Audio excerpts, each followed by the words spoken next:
राधे राधे बंधुओं, बहुत स्वागत है आपका हमारे डिजिटल प्लेटफॉर्म स्तुति पर।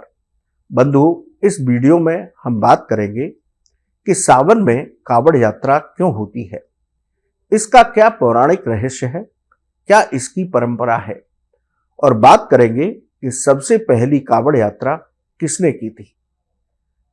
देखिए बंधुओं, सावन के महीने में शिव भक्त गंगा, यमुना और पवित्र नदियों से जल लेकर कावड़ यात्रा करते हैं। इसे बहुत कठिन यात्रा माना जाता है। नंगे पैरों से कई किलोमीटर का सफर तय करके गंगा जल लाते हैं और महादेव का जलाभिषेक करते हैं। कहते हैं कि कावड़ यात्रा करने से महादेव की विशेष कृपा मिलती है, सभी मनोकामनाएं पूरी होती हैं, जीवन के सभी कष्ट और परेशानियों से छुटकारा मिल जाता है।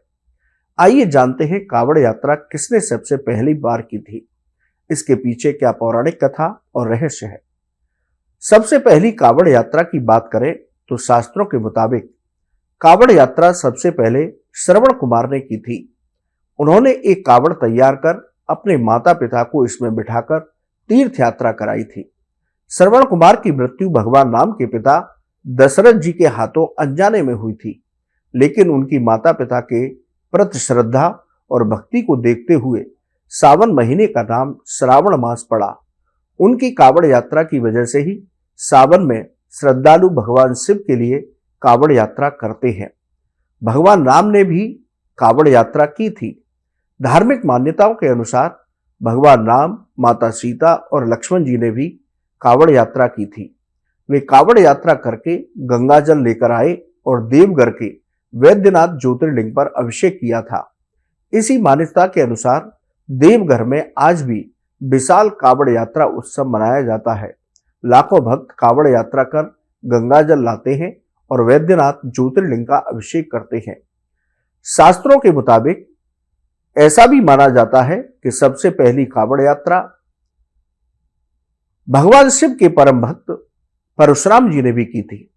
उन्होंने गंगा जल कावड़ यात्रा के द्वारा लाकर के महादेव का अभिषेक किया था।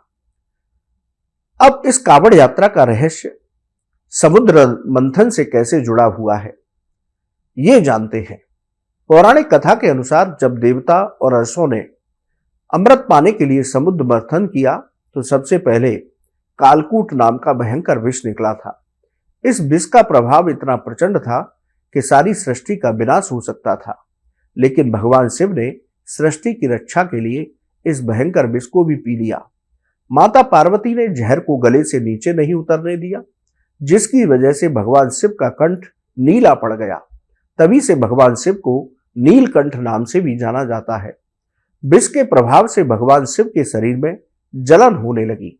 भगवान शिव को जलन से शांति कर देने के लिए देवतागण गंगा सहित पवित्र नदियों के जल को लाकर उन पर चढ़ाने लगे।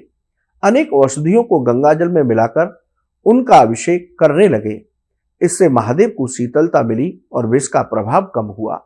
जिस समय देवताओं ने अलग अलग नदियों से जल लाकर शिव जी का अभिषेक किया था, उस समय सावन का महीना था।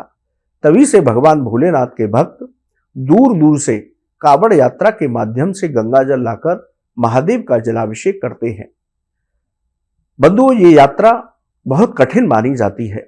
इस यात्रा का बड़ा महत्व है।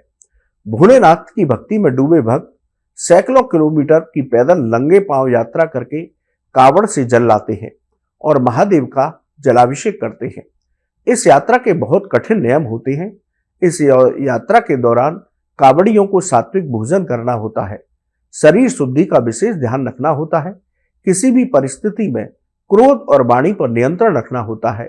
मन में नकारात्मक विचार नहीं आने चाहिए। मन हमेशा भगवान शिव की भक्ति, उनके नाम जाप से जुड़ा रहना चाहिए। इसलिए कावड़ यात्रा शारीरिक रूप से बेहद कठिन मानी जाती है। इस यात्रा में आस्था, अनुशासन और आत्मसंयम की परीक्षा होती है, इसलिए इसे एक तपस्या कहा जाता है। तो बंधुओं, कावड़ यात्रा की शुरुआत श्रवण कुमार ने की। भगवान राम ने भी कावड़ यात्रा की, परशुराम जी ने भी कावड़ यात्रा की। तो ये कावड़ यात्रा भगवान शिव की कृपा पाने की एक तपस्या है। इसलिए बहुत नियम संयम के साथ शास्त्र विधि से कावड़ यात्रा करने से महादेव की विशेष कृपा मिलती है। साधक की सभी मनोकामनाएं पूरी होती हैं, उसके जीवन के सभी संकट समाप्त होते हैं, कष्ट समाप्त होते हैं और अंत समय पर महादेव के श्री चरणों में स्थान प्राप्त होता है। बंधुओं, आपको ये वीडियो कैसा लगा कमेंट बॉक्स में लिखें। राधे राधे।